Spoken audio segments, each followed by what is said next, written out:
Hello, and welcome to my chemistry YouTube channel, The Chem Savvy. Do not forget to like and subscribe my channel for more exciting chemistry videos. Hello and good evening students. हमारा आज का topic organic chemistry का एक बहुत important topic है that is known as isomerism. Basically isomerism क्या है? We are having different organic molecules which are having the same molecular formula but their structural formula are different from each other. These molecules which are having such type of relationship with each other, they are known as isomers, and this phenomena is known as isomerism. ठीक है, अब isomerism की importance क्या है और ये arise क्यों होता है? बेसिकली वी ऑल नो कि हमारे पास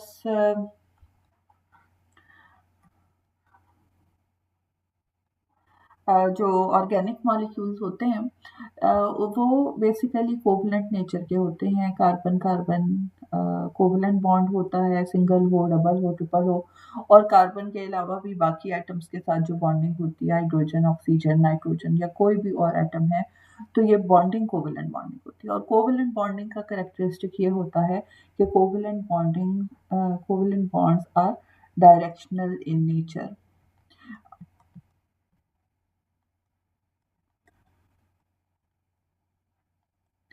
जैसे आयनिक बॉन्ड जो होते हैं they are non directional, covalent bonds are directional in nature. तो इनकी डायरेक्शनल नेचर की वजह से ये पॉसिबल होता है कि आपके पास जो कोवलेंट बॉन्ड्स हैं वो जब डिफरेंट डायरेक्शंस में अटैच होते हैं मॉलिक्यूल में एक दूसरे के साथ, तो वो एक नया मॉलिक्यूल बना देते हैं जिसकी प्रॉपर्टी दूसरे मॉलिक्यूल से डिफरेंट हो जाती है। So that is the reason why isomerism arises. अब आइसोमेरिज्म की इम्पोर्टेंस क्या है? इम्पोर्टेंस ये है कि जब हम कहते हैं कि we are having millions of organic compounds, और हमें ये मालूम है कि ऑर्गेनिक केमिस्ट्री बेसिकली बेस करती है कार्बन के ऊपर, जो कि पीरियोडिक टेबल में मौजूद 118 एलिमेंट में से सिर्फ एक एलिमेंट है, और उससे हमारे पास मिलियंस ऑफ कंपाउंड्स जो हैं वो एग्जिस्ट करते हैं दुनिया में। तो हाउ इज इट पॉसिबल? उसकी डिफरेंट रीजंस हैं, जिसमें से एक रीजन तो कैटिनेशन है, कार्बन की एबिलिटी कि वो लॉन्ग चेन्स बनाता है या रिंग स्ट्रक्चर बनाता है। एक और जो कैरेक्टरिस्टिक जिसकी वजह से ऑर्गेनिक कंपाउंड्स इतने ज़्यादा डाइवर्स नेचर के हैं, that is the isomerism. So it is one of the reason for the diversity of organic compounds कि आपके पास जैसे ही कनेक्टिविटी चेंज हो जाएगी, आपके पास मॉलिक्यूल चेंज हो जाएगा, उसकी प्रॉपर्टी चेंज हो जाएगी, उसकी नेचर चेंज हो जाएगी। So that is why isomerism is very important.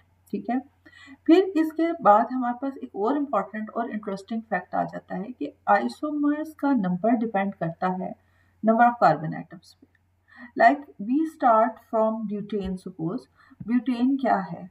C4H10।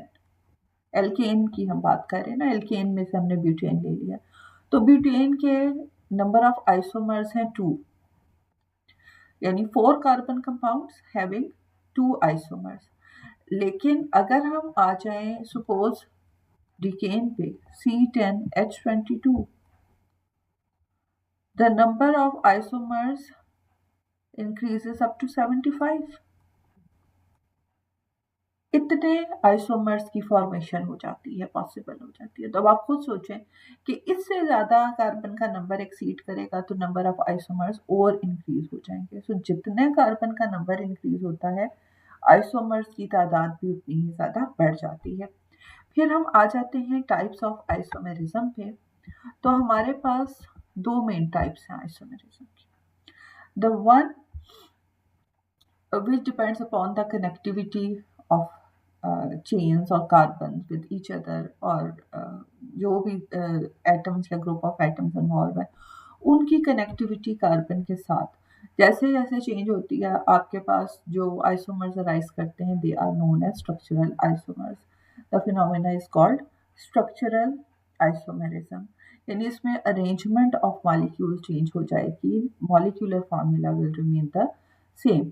अब उसकी आगे से ये 6 टाइप्स हैं: chain isomerism, positional isomerism, functional isomerism, metamerism, tautomerism and ring chain isomerism.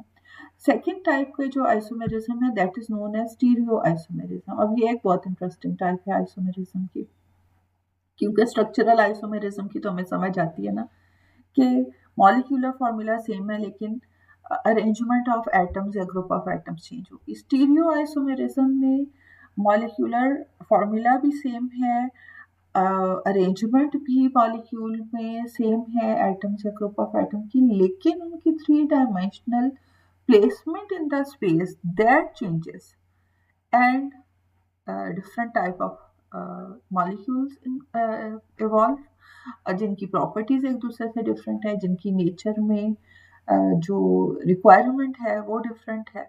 तो यानी इतना इंटरेस्टिंग है आइसोमेरिज्म। अब स्टीरियो आइसोमेरिज्म की बेसिकली 2 टाइप्स हैं, one is geometrical isomerism, the other one is optical isomerism. और एक और भी टाइप है which is known as conformational isomerism, जो आपके कोर्स में इंक्लूडेड नहीं है और हम उसको यहाँ डिस्कस भी नहीं करेंगे, लेकिन दैट ऑल्सो एग्जिस्ट। हम यहाँ पे डिस्कस करते हैं ज्योमेट्रिकल आइसोमेरिज्म को और ऑप्टिकल आइसोमेरिज्म को।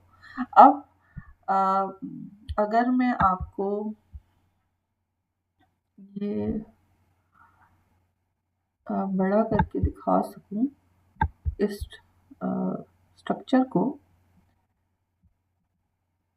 फिगर को, तो ये है आपके पास। मैं इसको इसके ऊपर ही ले आती, ठीक है, और इसे यहाँ ले आती और थोड़ा सा इसको मैं मज़ीद बड़ा कर देती हूँ ताकि आपको ये नज़र आए। और ये जो मैंने निशान लगाए हैं उनको हटा देती हूँ ताकि आपको इसमें कोई कंफ्यूजन ना हो। अब आप इसको देखें, स्टीरियो आइसोमेरिज्म है, 2 टाइप्स इसकी, ज्योमेट्रिक आइसोमेरिज्म और ऑप्टिकल आइसोमेरिज्म। अब आप ज्योमेट्रिक आइसोमेरिज्म को देखें तो आपके पास ये जो ब्लैक कलर है ये दोनों कार्बन शो हुए हैं, ये स्मॉल वाइट हाइड्रोजन, और ये सुपोज क्लोरीन है, ग्रीन कलर के बड़े एटम्स जो हैं।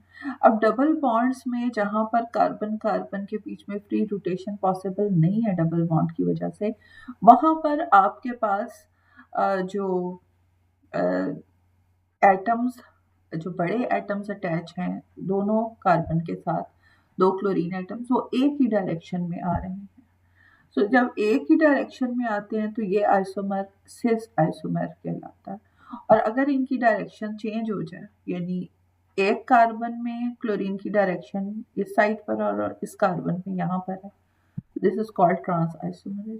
अब आप देख लें कि पॉइंट ऑफ कनेक्टिविटी सेम है, दोनों कार्बन के साथ ही एक एक क्लोरीन अटैच है, लेकिन 3 डायमेंशनल स्पेस में उनकी पोजीशन चेंज हो गई है और आपके पास नई तरह के आइसोमर्स अराइज हो गए, which is are known as geometric isomerism. तो cis isomers and trans isomers. इसी तरह से फिर आपके पास ऑप्टिकल आइसोमेरिज्म है।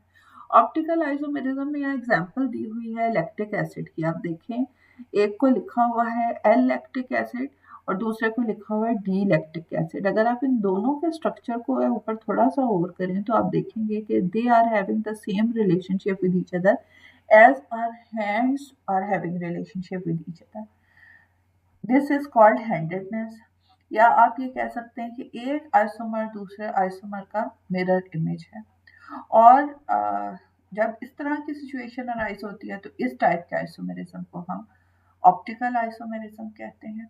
और एक और प्रॉपर्टी जो कि ऑप्टिकल आइसोमेरिज्म में हमें नजर आती है कि their behaviour towards the plane polarized light, वो चेंज हो जाता है। एक तरह के आइसोमर्स प्लेन पोलराइज्ड लाइट को क्लॉकवाइज रोटेट करते हैं और दूसरी तरह के आइसोमर्स प्लेन पोलराइज्ड लाइट को एंटी क्लॉकवाइज रोटेट करते हैं। This the new type of isomerism develop which is known as optical isomerism. लेकिन फिलहाल हमारा चूंकि टॉपिक ये नहीं है, हमने पढ़ना है स्ट्रक्चरल आइसोमेरिज्म और उसकी टाइप्स, तो हम इसको बाद में इन डिटेल स्टडी करेंगे, ऑप्टिकल आइसोमेरिज्म और ज्योमेट्रिकल आइसोमेरिज्म को।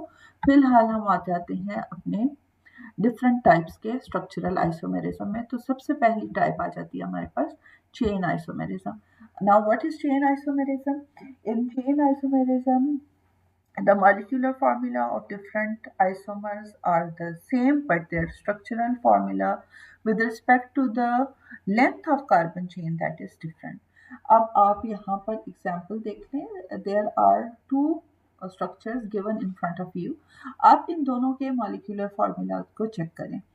ये आपके पास लीनियर स्ट्रक्चर है ब्यूटेन का, और अगर आप इसके कार्बन एटम्स को काउंट करते हैं तो वो आप देखते हैं कि 4 है, और अगर आप इसके हाइड्रोजन को काउंट करते हैं तो वो आप देख रहे हैं 10 है। और अब ये ब्रांच स्ट्रक्चर को देखें तो इसमें भी नंबर ऑफ कार्बन एटम्स को काउंट करें तो 4 है और हाइड्रोजन 10 ही है।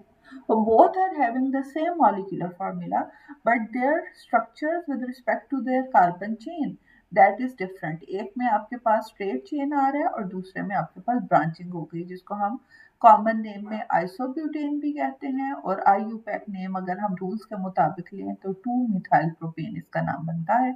लेकिन दोनों में नंबर ऑफ कार्बन सेम है, नंबर ऑफ हाइड्रोजन सेम है, लेकिन point of connectivity is changed, एक में लीनियर रही है, एक में ब्रांचिंग हो गई है।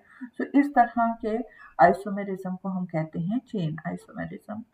फिर नेक्स्ट टाइप का स्ट्रक्चरल आइसोमेरिज्म आ जाता है which is known as positional isomerism.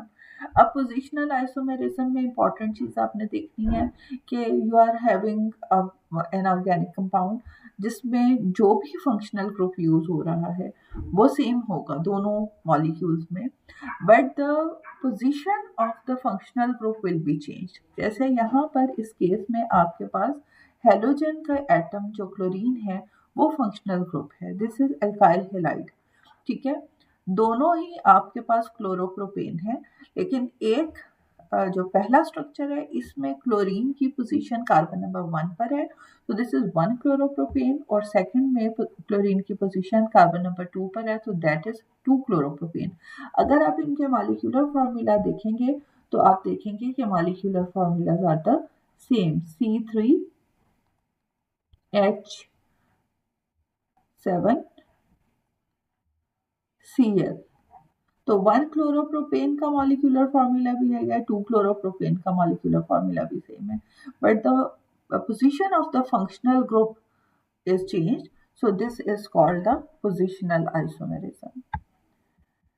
Then हमारे पास next type आ जाती है which is known as functional group isomerism. अब functional group isomerism में आपके पास molecular formula same है, but functional groups can be different. Functional groups are different. जैसे आपके पास यहाँ पर जो एग्जाम्पल दी हुई है प्रोपेनल एंड प्रोपानोन की, propanal is aldehyde, propanone is a ketone. दोनों के अगर आप मॉलिक्यूलर फार्मूला लिखोगे तो वो सेम निकलेंगे, दैट इज C3। हाइड्रोजन को देख लें 1 2 3 4 5 6 O। In both the cases the molecular formula is C3H6O, लेकिन ये दोनों बिल्कुल ही डिफरेंट कंपाउंड्स हैं, एक एल्डिहाइड है एक कीटोन है। इसकी एक और बहुत कॉमन एग्जांपल आती है हमारे पास, जैसे we are having the example of ethanol CH3CH2OH, ethyl alcohol, और इसके सामने आप ले आए CH3OCH3, this is dimethyl ether.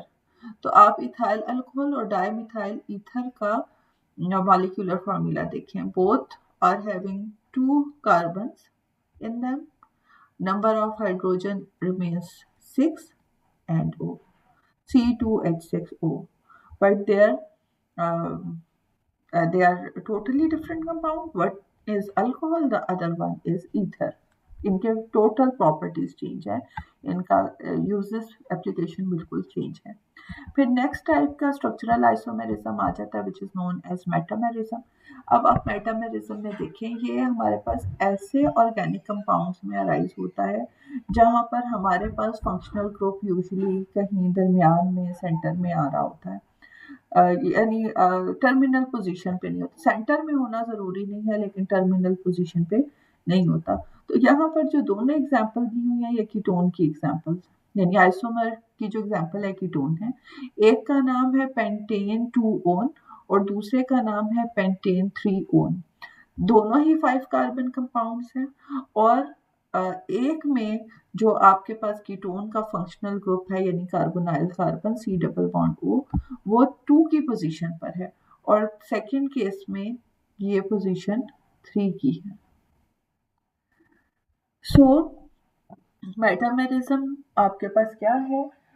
They are having the same molecular formula, but the structural formula is different with respect to the chain length on both sides of a functional group। लेकिन ये बात याद रखनी है कि functional group आपके पास same होना चाहिए। जैसे आप ईथर में इसको देख सकेंगे, ईथर में भी इस तरह की सिचुएशन आपके पास आ जाएगी, डिफरेंट टाइप की तरह की चेन लेंथ होगी अक्रॉस द फंक्शनल ग्रुप।